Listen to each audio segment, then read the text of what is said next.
This is Hubwonk. I'm Joe Selvaggi. Welcome to Hubwonk, a podcast of Pioneer Institute, a think tank in Boston.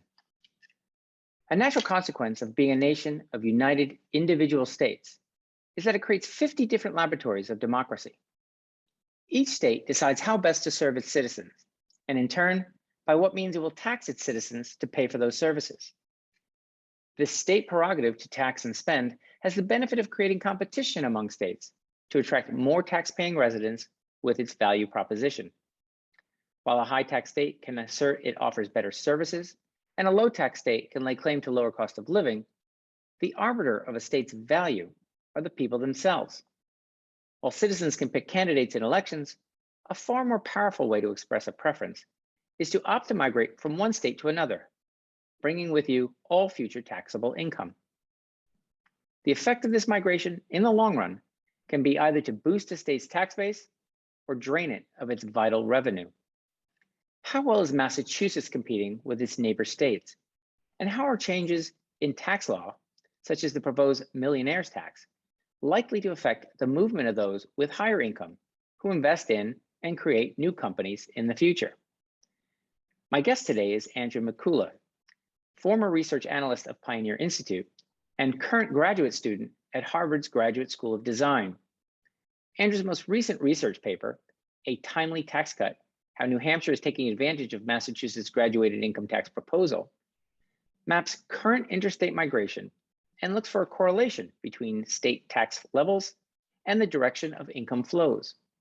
Andrew will share with us the findings of his paper and provide color on why residents may vote with their feet. When I return, I will be joined by research analyst Andrew Mikula. Okay, we're back. This is Hubwonk. I'm Joe Selvaggi, and I'm now joined by Pioneer Institute's former economics research analyst and current Harvard Graduate School of Design master's degree student, Andrew Mikula. Welcome back to Hubwonk, Andrew. Joe, thanks so much for having me back. Well, first, let me congratulate you on starting your master's degree in urban planning, I believe. How's your studying going so far? It's going well, yeah. A lot of requirements this semester, but get to the juicy stuff soon, and it's important foundation. So. Well, I'm thrilled that you were able to take some time out of your studying to be with us. I want to explore the findings of your newest research paper entitled A Timely Tax Cut, How New Hampshire is Taking Advantage of Massachusetts' Graduated Income Tax Proposal. All right, we've covered this topic in different ways in the past on Hubwonk, but I want to give the listeners and viewers, now we're viewing, we're now recording the visual of our show. I want to give everyone some background on tax rates, on what's being proposed. What are the relative tax rates in Massachusetts and New Hampshire? Let's start with Massachusetts. We used to be known as Taxachusetts. Where are we now? Right, so I think importantly for our purposes, voters passed a ballot measure in the year 2000 that would lower the income tax rate from 5.9 to 5.0% over the next 3 years. It was later tied to benchmarks and revenue growth, slowing down the tax cut so that it only reached 5.0% last year, actually, in 2020. Okay. So I think that we've taken a kind of incremental approach, but we have cut income taxes in recent years. New Hampshire has had a 5% tax on interest and dividends for a while, but what they don't tax is wage income, right? So it's only the interest and dividends you would earn on a financial asset that are taxed, at least for individuals. Corporations is a different matter. But the tax rate is 5% on interest and dividends, like it is in Massachusetts today. Okay, so that seems like a stark contrast. We have 5% on income here in Massachusetts, so that's the lowest it's been for a while. It just got to 5% recently, but that's a flat tax for everyone. Every dollar earned in Massachusetts is taxed at that 5% rate. In New Hampshire, it's zero. They do tax some income that comes from interest and dividends, but not from income. So that seems like a pretty stark difference. I want to get to a different aspect of the tax code. I mentioned that ours is a flat tax rate. Your paper talks about a proposal for a graduated rate. I'm fairly sure we have a federal tax rate that is graduated, but explain to our listeners, what does that mean? What do we have now, flat, and what is being proposed? That's right. So the rate itself, Massachusetts levies in terms of income taxes, personal income taxes, 5% is relatively on par with the average for state governments. What's relatively uncommon is we have a flat tax. So we tax people at 5% of their income, regardless of if they're making, 40,000 a year or 400,000 a year. And that's so especially in the context of the Northeast, that makes us pretty unique, actually. So graduate taxes sounds like people who have more money might pay a higher rate. I want to talk about the one aspect of raising taxes is raising taxes on everyone is unpopular. I would say the flat tax does have the benefit of constraining legislators inclined to raise taxes it's very hard to raise taxes on everyone. To me, graduated income taxes seem a bit like a divide and conquer. We identify a group we'd like to raise the taxes on, and everyone votes yes to tax the other guy. Do I have a good sense of the power of a graduated tax? Yeah, you do, Joe. No one thinks that, someone else can spend their money more effectively or better than they can. But it's appealing that to take a small segment of the population and say they're going to be paying more because they're not paying enough now, and the rest of the people are going to accrue the benefits in terms of, public services. I think where that gets complicated is, in part, the effect on the revenue volatility that comes with, having a tax that's not quite as broad based as, say, a sales tax.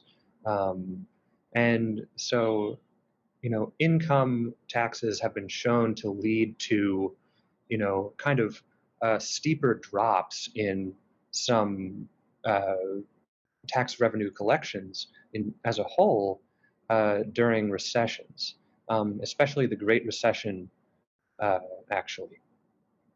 Okay, so I want to drill down a little more into what we mean by graduated tax. It means we're taxing higher income people at a higher rate in general, and lower income people at a lower rate. What is being proposed in Massachusetts? What is this so-called millionaires tax, and what is its rate? Right. So the proposal in Massachusetts would levy a 4% surtax on annual personal income over $1 million. That's both wage income, capital gains, you're selling a business, etc. And this proposal has a really interesting history. It's a pretty bottom-up proposal, but it was actually struck down by the Massachusetts Supreme Judicial Court in 2018 before being rekindled as a legislative petition the following year. And changing the Massachusetts Constitution, which this tax would do, is a very iterative process.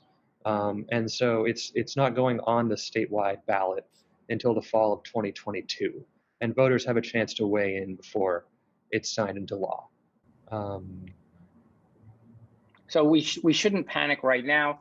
This is something that's coming, as you say, from the bottom up, actually from the legislators up. Where did it start? Well, let me take a step back. We have a 5% income tax now, and we've just gone through a recession, through an epidemic that had a slight recession. The economy shut down for a time, and there was a lot of concern that with the depressed economy would be a depressed revenue flow. I've read that the state has actually had a surplus of revenue. In fact, a surprise to the upside on revenue. Do you see this interest in raising the tax rate on millionaires being driven by a need for revenue? Is there a need for revenue in Massachusetts right now? Right. So, like I alluded to, this proposal has been on the table since 2015 or so. So I'm not sure it's accurate to argue that this is, the reason why this proposal was put forward is not because of the pandemic, right? But I also think that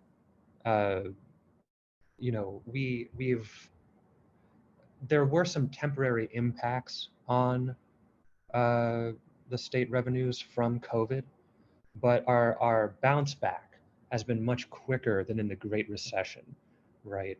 Because the economic recession that we've had because of COVID reflects the presence of the virus, whose presence has wavered, a lot over the course of the last year and a half. Whereas, kind of more deep-rooted problems with our financial system characterized or caused much of the previous recession's woes. And so it's true that currently Massachusetts tax collections are essentially at record highs in a lot of major categories. And on top of that, we have a large amount of federal stimulus dollars still to spend in the Bay State. So I think one argument that opponents of the tax hike make is that we don't necessarily need this added revenue right now in kind of an urgent way. That's true. That's fair. So I'll accept that if this has been coming down the line since 2015, and the economic situation has sometimes been better, sometimes been worse, it's not really motivated by an immediate need for revenue, but rather perhaps a long-term desire for additional revenue to be spent at the state level. So let's take it out of the current events and say, okay, this is the long-term direction of Massachusetts. We'd like to tax those who make more than $1 million at a higher rate than those who make less than $1 million. Let's talk about then, let's shift to the focus of your paper, which doesn't just merely look at the relative tax rates of New Hampshire and Massachusetts. It talks about some other states and their relative tax rates, but the crux of your paper talks about what I like to call the footloose nature of the individuals within each state. That is, each of us has a choice as to which state we want to live in, and sometimes tax rates have an influence on who moves where. Tell us from a 10,000 feet view what your conclusions or your observations were on the relationship between the relative tax rate of a state and the relative inflow or outflow of high earners to those states. Yeah, let me say, the tax cut in New Hampshire combined with Massachusetts's legislative initiative here, or constitutional amendment, really.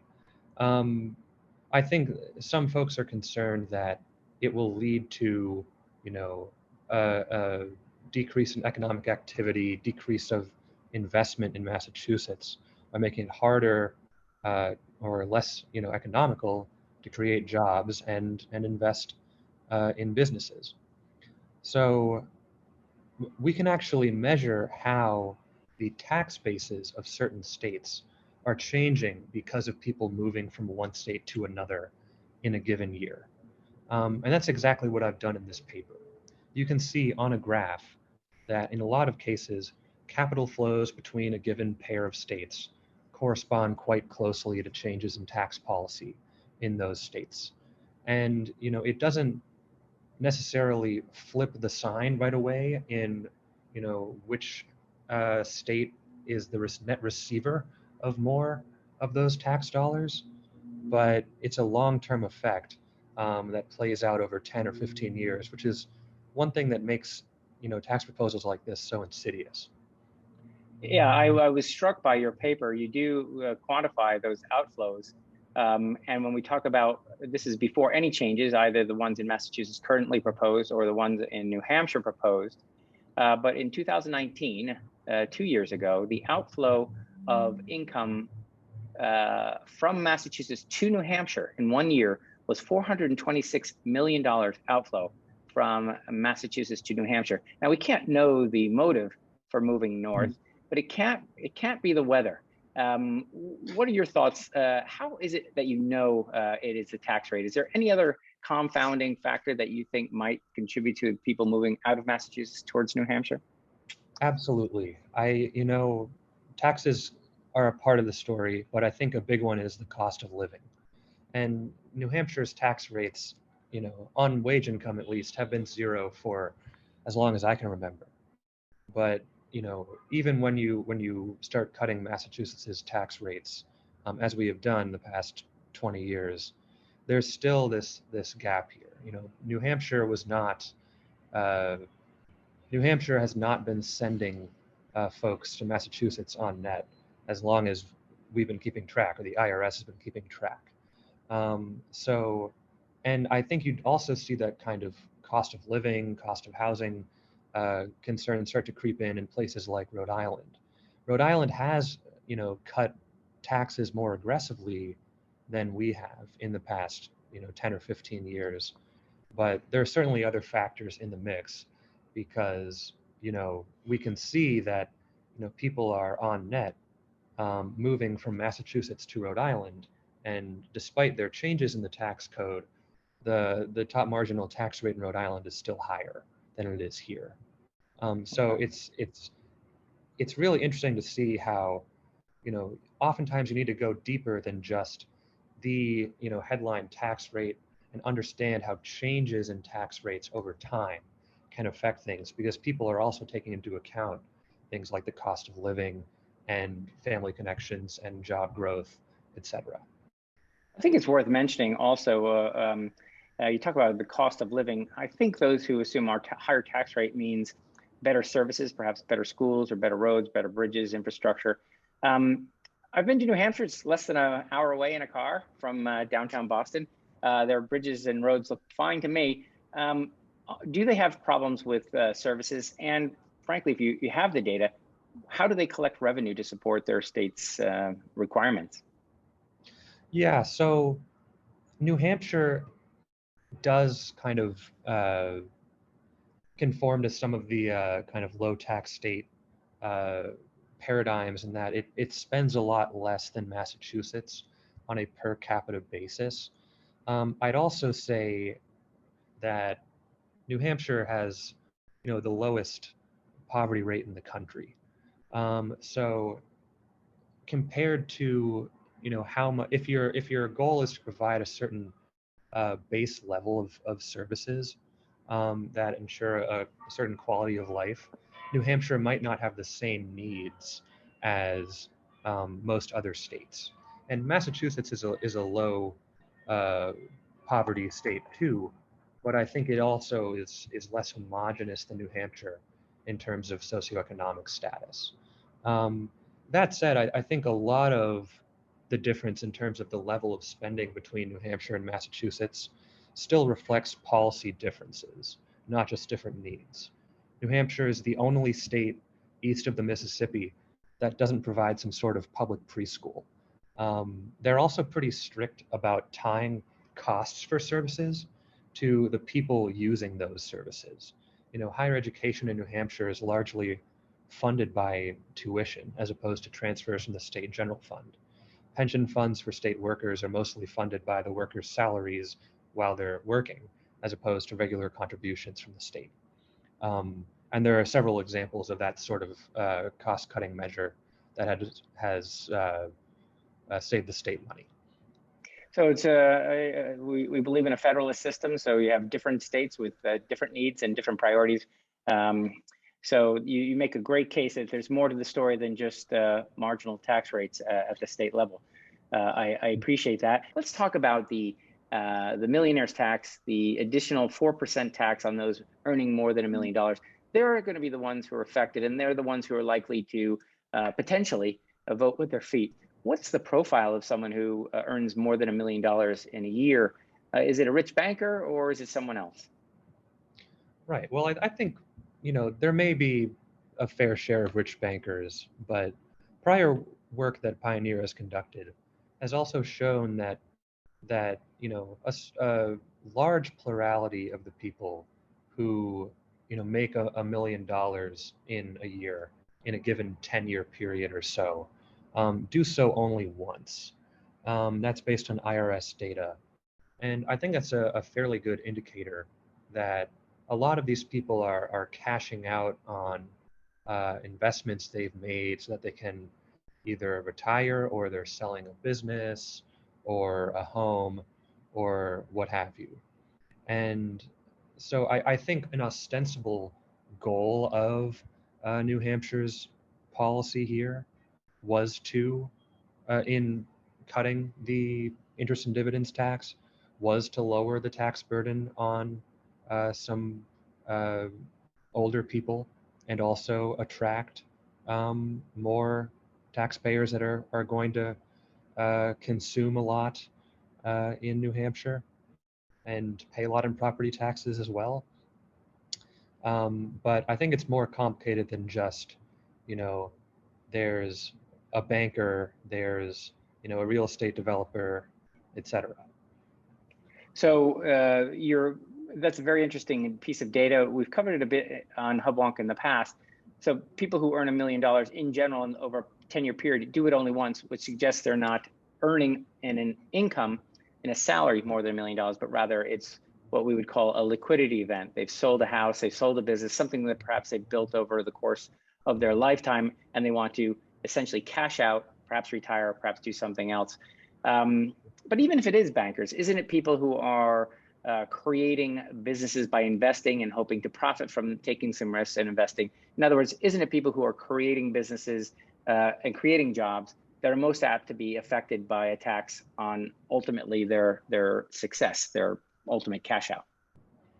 Right, and I think that's, you know, that very reason has been one of the strongest arguments in the past for either reducing income taxes or looking for, you know, alternative ways of taxing the economic activity that comes out of a place.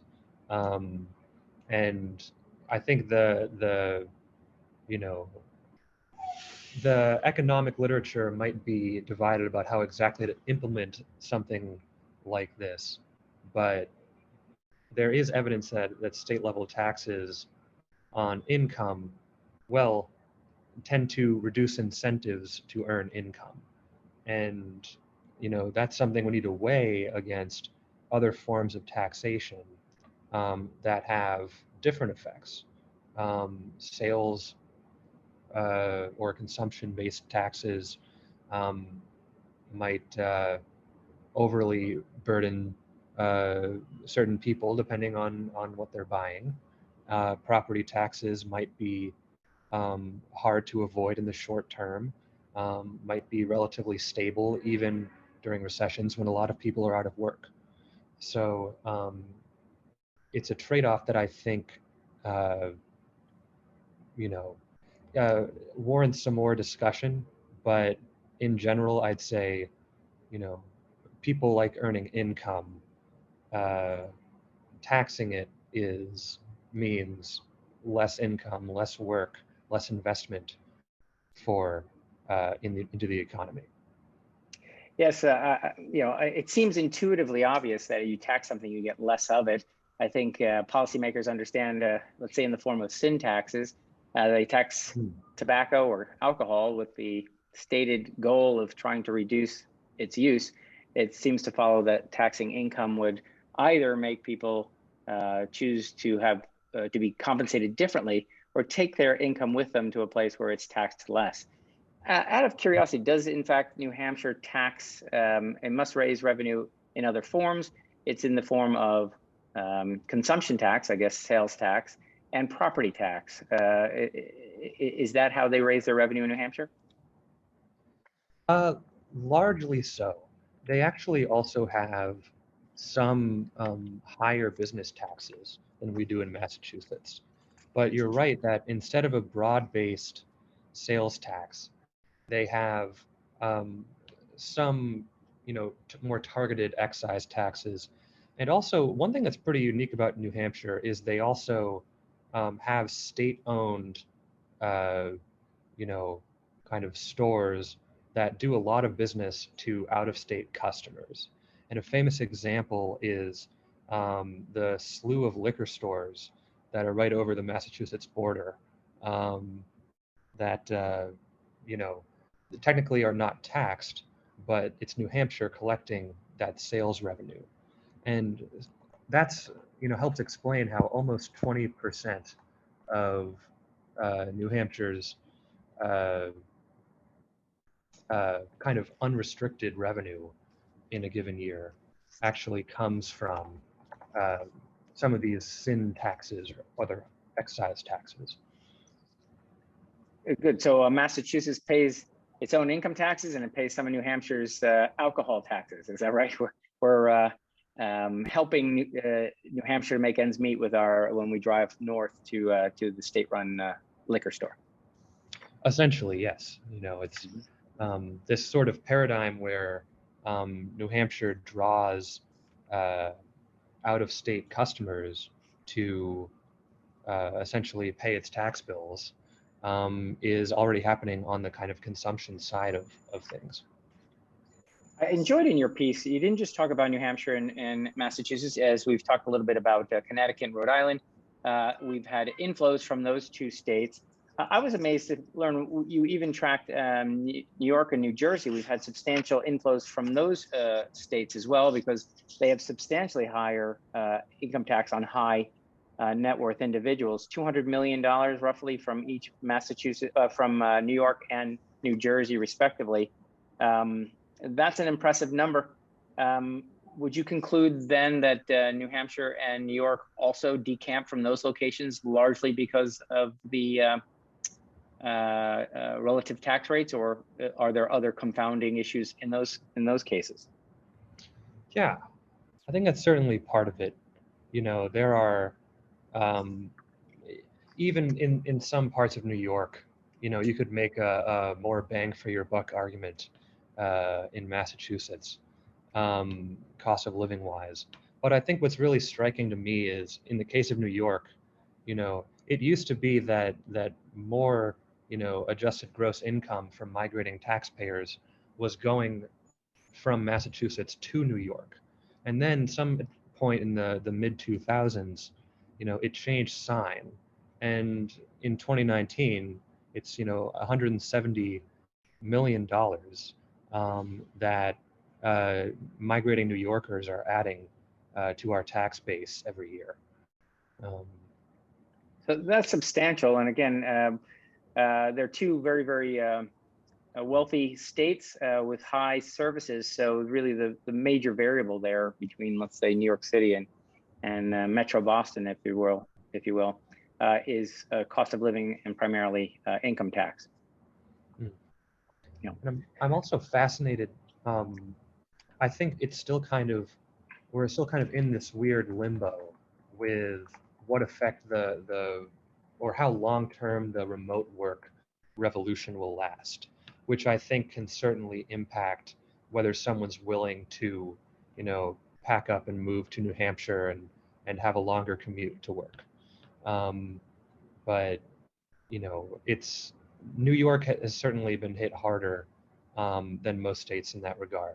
So it's going to be especially interesting to follow the tax flows between New York and Massachusetts in upcoming years. That's very interesting. We didn't really talk about it too much, but we have talked in past Hubwonk episodes that COVID really made us aware of the fact that we could work remotely. And if you want to live in New Hampshire and enjoy the lower income tax, and you work in Boston, it's a heck of a commute. And if you only have to do that 3 days a week instead of 5 days a week, you may be more inclined to explore moving to New Hampshire. Is that what you're saying? Yeah, absolutely. Wonderful. All right, so we're getting close to the end of our time together. I appreciate you taking time with me. How can our listeners and new viewers find your paper, read more about your work, and see the graphs for themselves? It's all at pioneerinstitute.org is our recent work. We do a lot of research into tax policy and broader economic opportunity issues. So thanks so much for having me, Joe. I appreciate your time, Andrew, and best of luck with your studies. I hope you enjoy it. Okay. Thanks, I already am. This has been another episode of Hubwonk, a podcast of Pioneer Institute, a think tank in Boston. If you enjoyed today's show, there's several ways to support us. It would be easier for you and better for us if you subscribe to Hubwonk on iTunes. If you'd like to help others find Hubwonk, it would be great if you would offer a 5-star rating or a favorable review. It's always welcome if you'd like to share Hubwonk with friends. If you have ideas for me or comments or suggestions for topics for future episodes, you're welcome to email me at hubwonk@pioneerinstitute.org. Please join me next week for a new episode of Hubwonk.